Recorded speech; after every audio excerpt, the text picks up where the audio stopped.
negara-negara yang penduduknya mayoritas muslim, maka yang seharusnya kita lakukan adalah bagaimana caranya untuk menjauhkan mereka, terutama kaum pemudanya, dari kitab ini, sambil mengangkat Al-Quran, saudaraku, agar mereka jauh akan isi kandungannya.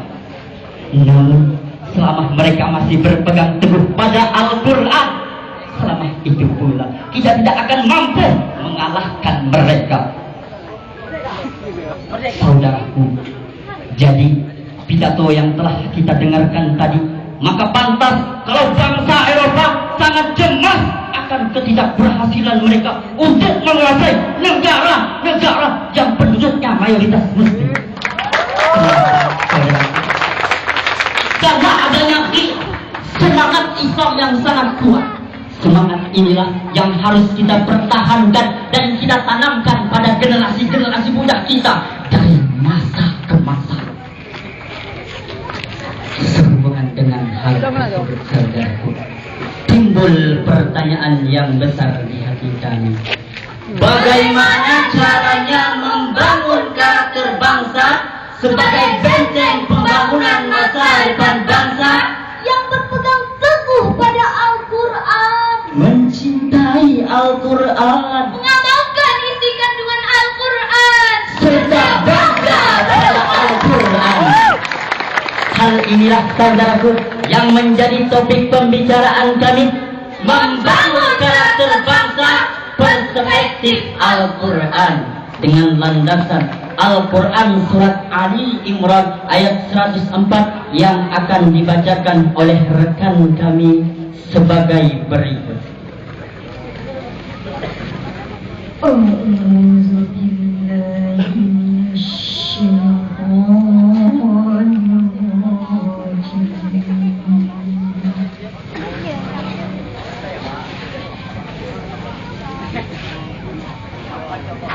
Bismillahirrahmanirrahim.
Dan hendaklah ada di antara kamu segolongan umat yang menyeru kepada kebajikan, menyeru kepada yang ma'ruf, dan mencegah dari yang munkar.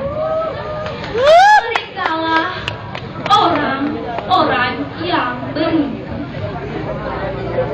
Ayat yang telah kita dengarkan, saudaraku, merupakan landasan yuridis formal dakwah Islamiyah yang universal, secara spesifik memerintahkan kepada kita untuk mengambil alih dalam mengemban dakwah, baik itu bil lisan bil amal maupun bil mal.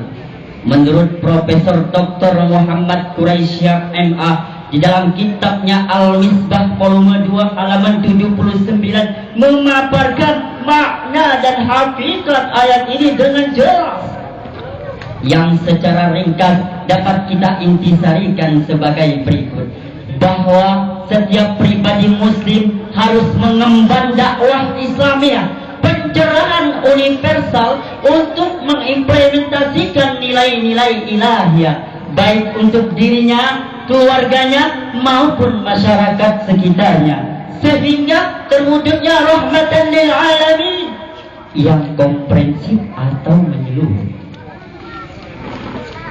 Untuk membangun karakter bangsa, perspektif Al-Quranul Karim memiliki ciri-ciri sebagai berikut.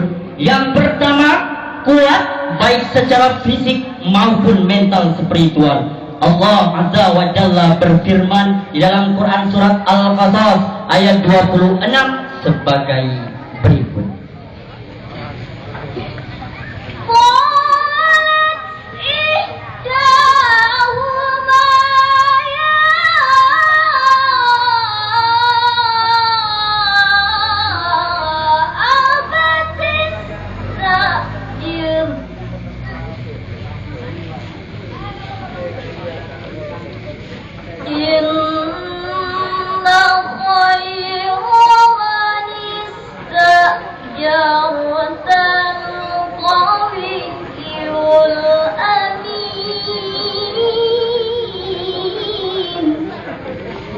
Salah seorang dari kedua wanita itu berkata, "Ya Bapakku, ambillah ia sebagai orang yang bekerja pada kita, karena sesungguhnya orang yang paling baik yang kau ambil untuk bekerja pada kita ialah orang yang kuat lagi dapat dipercaya."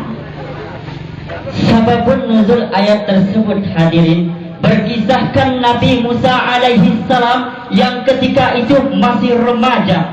Nabi Musa alaihi salam diangkat oleh Nabi Syuaib alaihi salam sebagai pekerja Nabi Syuaib alaihi salam.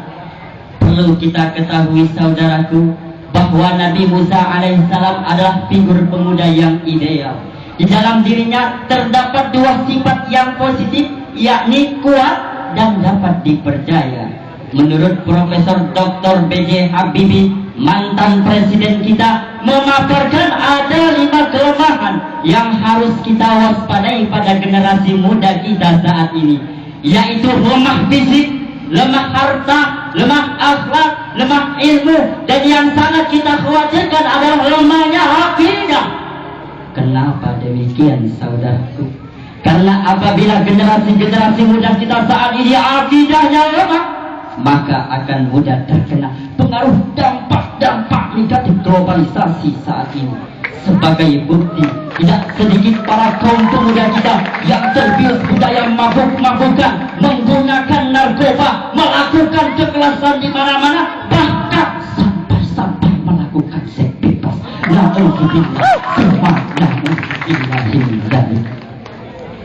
Data Badan Penelitian Internasional menyebutkan Israel yang notabene Yahudi dalam 1 juta penduduk memiliki 1.600 pakar pengetahuan. Amerika Serikat yang notabene Nasrani dalam 1 juta penduduk memiliki 160 pakar pengetahuan.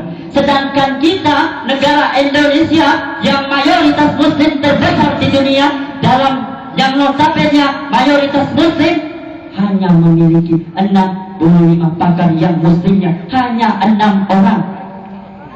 Kita oleh karena itu, hadirin, kita jauh tertinggal oleh bangsa-bangsa lain. Kita jauh tertinggal oleh Amerika yang protestanis. Kita jauh tertinggal oleh Korea yang konfusionis. Kita jauh tertinggal oleh Jepang yang budistois. Padahal 14 abad yang lalu Allah Azza wa Jalla telah memerintahkan kepada kita bahwa untuk membaca dan membangun peradaban bangsa dan karakter bangsa. Bacalah Al-Quran supaya lahir karya-karya luhur. Bacalah Allah supaya lahir karya luhur. Dan bacalah diri kita supaya hidup tidak takabur. Said Nursi menyatakan, Islam is the father of all the science, and the Al-Quran is the book of science. Islam adalah bapaknya seluruh ilmu pengetahuan, sedangkan Al-Quran adalah kitabnya ilmu pengetahuan. Kemudian ciri yang kedua, yaitu bertakwa kepada Allah Azza wa Jalla. Allah Azza wa Jalla berfirman di dalam Quran surat Al-Qasas ayat 26 sebagai berikut.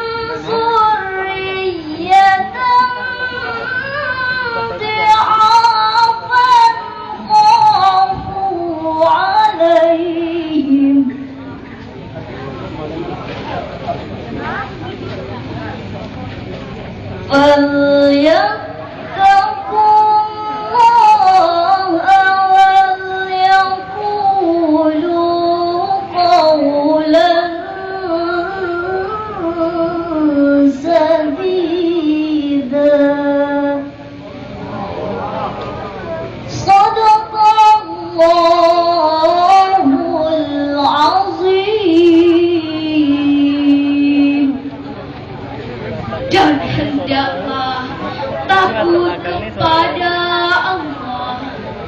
Orang-orang yang seandainya meninggalkan di belakang mereka anak-anak yang lemah, yang mereka khawatir terhadap kesejahteraan mereka. Oleh sebab itu, hendaklah bertakwa kepada Allah dan hendaklah mengucapkan perkataan yang benar. Maha benar Allah dengan segala firman-Nya. Ayat yang telah kita dengarkan tadi hadirin menegaskan bahwa orang yang bertakwa kepada Allah Azza wa Jalla adalah orang yang takut apabila ditinggalkan di belakang mereka generasi-generasi yang lemah, baik itu lemah ilmu, lemah etos kerja, lebih-lebih lemah iman. Selain itu, orang yang bertakwa kepada Allah Azza wa Jalla adalah orang yang menjaga ucapannya. Saudaraku, hal ini menegaskan kepada kita bahwa generasi Islam yang Qur'ani adalah generasi yang bertakwa kepada Allah Azza wa Jalla dan selalu menjaga lisannya. Kemudian ciri yang ketiga, yaitu memiliki ilmu pengetahuan. Nabi Muhammad sallallahu alaihi wasallam bersabda, "Man arada dunya fa'alaihi bil 'ilm, wa man arada al-akhirah fa'alaihi bil 'ilm, wa man aradahuma fa'alaihi bil 'ilm." Barang siapa yang ingin menguasai dunia, maka harus dengan ilmu. Barang siapa yang ingin menguasai akhirat, maka harus dengan ilmu. Dan barang siapa yang ingin menguasai kedua-duanya, maka harus dengan ilmu. Sabda Rasulullah sallallahu alaihi wasallam tersebut, saudaraku, menegaskan kepada kita bahwa ilmu pengetahuan haruslah dimiliki dan dikuasai oleh generasi-generasi muda kita saat ini untuk membangun marwah Islamiyah, baik itu ilmu laduni maupun ilmu ukhrawi. Dalam hadis Nabi mengatakan, "Man ja'alal Qur'an amamahu saqahu ilal jannah, wa man ja'alal Qur'an wara'ahu qadahu ilan nar." Barang siapa yang menjadikan Al-Quran sebagai imamnya, maka ia akan mendorongnya ke dalam surga. Barang siapa yang menjadikan Al-Quran sebagai makmumnya, maka ia akan mendorongnya ke dalam jurang api neraka. Pilihan terserah kita.